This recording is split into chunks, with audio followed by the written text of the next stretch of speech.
So the next thing you are going to look at is the Bootstrap grade system. Now the whole concept of grade is to actually arrange items or elements in rows and columns. So bear in mind the horizontal cross section are the rows. So what you see over here, this is like row 1, this is row 2, the entire cross section, and this is row 3. And here we have column 1, column 2, and the columns are the vertical cross sections, column 3, column 4, and column 5. So this entire thing is a grid.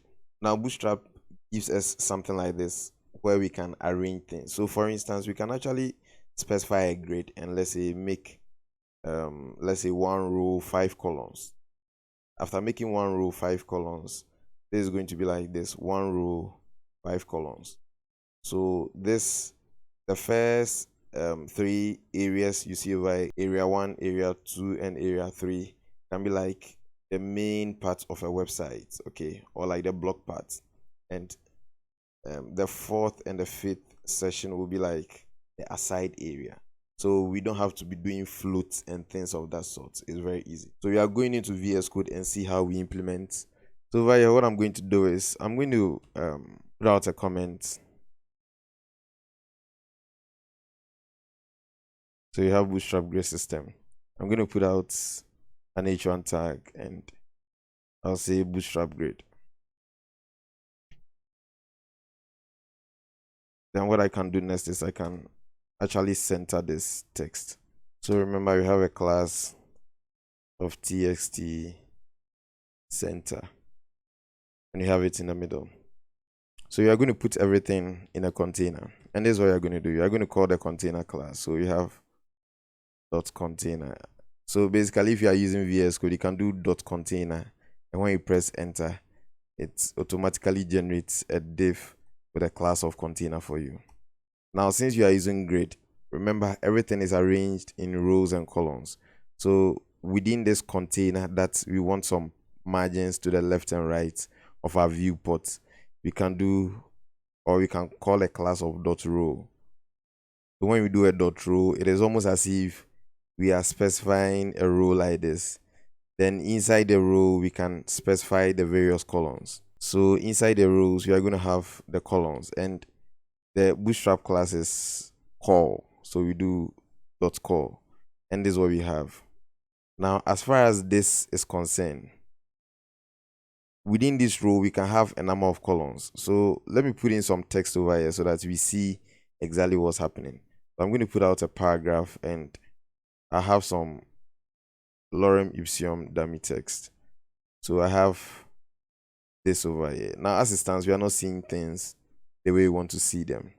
Now, what I can do is I can actually copy this entire row. And remember the positioning. The row is actually going to cover the columns because the columns are within the rows.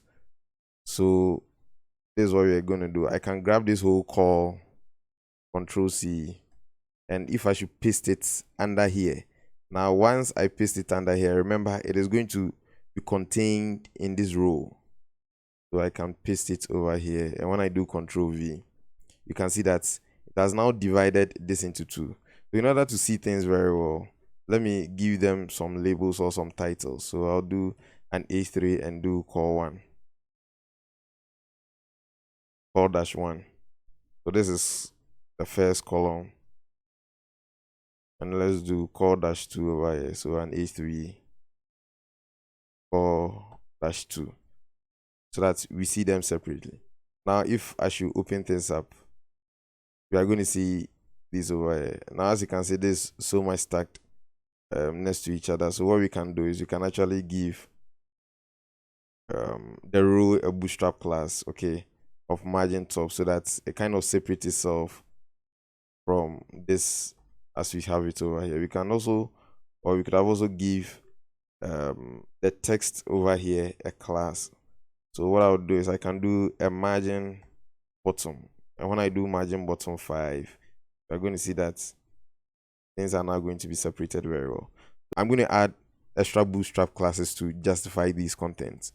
So let me put them side by side and do that.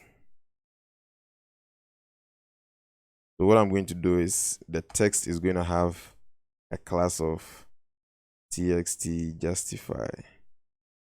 So txt justify, this is going to be justified, and I could have as well put the txt justify on the row. Okay, so let me clear this up so that we see, I mean, there are several ways of doing it. Now, if I do txt justify over here, I need to come and do txt justify on the second paragraph over here. But then since they are all within the same row, if I put it, if I put a class on the row, it's going to affect everything. So if I should do txt justify, you can see that both of them are going to be now justified. Okay, because the class row contains these elements. All right, so let's quickly move on. Now, as far as this is concerned, let me shrink this a little bit and have this a little bit wider so that we see things very well. As far as the grid system are concerned, we are beginning to understand that the rows are the horizontal cross sections, and within the rows are the columns. Now, Bootstrap makes things very easy for us.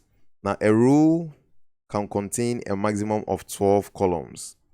So this row that you see can contain a maximum of 12 columns. So if we are to continue with a generation of more rows or more columns, I should say, we can do Control C and we'll bring this up here. You are going to see that this, and let me change the text over here to call 3. You can see that this is going to be placed next to each other. You could as well do more over here, Control V, and we are going to do call 4, and so on and so forth. And if I should open things up, we are still going to have it this way. Now, there are ways that we can size things up. Remember, I said we can, let's say, have a main session and an aside area. So let me once again clear this up and leave only 2 of them. So I have call 1 and call 2. So with call 1 and call 2, I want call 1 to not have the same size or the same width size as this. Remember, I said we can have 12 columns. So Bootstrap makes it 12 by default. Now, if we should come into this call and specify call -9, when we do a call -9, all that we are trying to say is that yes, we know that this entire thing is supposed to be 12. Now, by default, if I should leave it like call, it is going to divide this 12 into 2 equal parts because we have 2 like entire columns within the row. So within 2 parts, then that means this is going to be 6. Call 1 is going to be 6 and call 2 is going to be 6. So if I should specify here 6, it is not going to change. Okay, it's going to remain the same. But then if I should specify call of, let's say, 8, you realize that it is going to take more space. Call 1 is going to take more space than call 2. And this is call 1 we have over here. This is call 2. Call 2 is just call. So that's what we can do. So I can do, let's say, call 9. And if I should do this and let's say we open things up very well, you can see that we haven't done a lot of CXS, but then Bootstrap is giving us some kind of a main area and an aside as far as our web design is concerned. Now, remember I said this is supposed to be 12, the entire viewport is supposed to be 12. So in order to be on the safer side, normally what I'll suggest you do is after you do, for instance, let's say call 9, you also have to come and do call -3 over here so that everything sums up to 12. Okay, but should you make a mistake and let's say do call 5, and let's see call 5, you can see that call 5 is going to shift this item down here because 9 plus 5 is actually 14 and it is more than 12. So it can't be contained with the rest of the 3 over here. So it shifts it down. And even if we open our screen size, we can see that yes, we have this part left over here. So you keep that in mind as far as the demarcations are concerned. But then if you leave it blank, it's going to automatically calculate and give it back to you. But like I said, it is best you always put it there so that you explicitly mention that yes, you divided it into those parts. So we are going to move on to see other interesting things as far as this is concerned. So I'll come here and once again do a container fluid. This time around, let's do a container fluid. And as we all know, for container fluid, it's going to stretch across the entire viewport. Inside this, we can have a row, then we can have a column. Now, inside this column or inside these columns, I'm going to give, for instance, a background. So I can do background info. When I do background info, you're not going to see things very well. But then if I should give a padding of, let's say, 4, we are going to see this over here. And if I should open this up, because this is a container fluid, it is stretching across the entire viewport. If I should change the parent container to, let me come back here so that you see things. If I should change the parent container to just container, you can see that we have these spaces over here. So now let's use this for the meantime. We'll come back to container fluid. Now, if you have this, and let me as well do this. So for instance, I'm going to put some classes over here. So I'm going to do a txt. I'm going to do a txt white and txt center, so that anything I type within any part of the area here will be white and center. So I can do 1. So when I type 1, you can see that 1 is centered and it is white over here. Now, what I would want to do is I would want to copy this row, this call. So I can copy this, Control-C, and we are still within the row. Remember, this is the row, so you pay attention to the div tags over here. And if you should do Control-V, we have this over here. Now I can change this to 2. So now we have this as 2. Now, if I should come here and change this color to, let's say, dark. Now we have this as info, and we have this as a dark color. Now, what I would want to do in order to get things properly done the way I want is, well, I'm going to do some customization. So what I can do is I can do,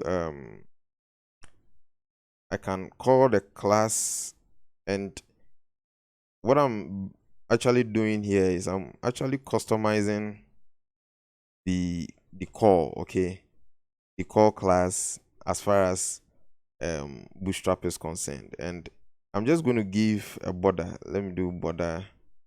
For border, I'm going to do 4 pixels solid, and I'll do 4 pixels solid white. When I do 4 pixels solid white, this is essentially what I want. I just wanted to separate them so that even if I have the same colors, they are not going to be joined next to each other. So even if this color was still info, there's some kind of border, so clearly there's some kind of separation. So let's go back to dark. All right, so with this, we are going to build something very interesting.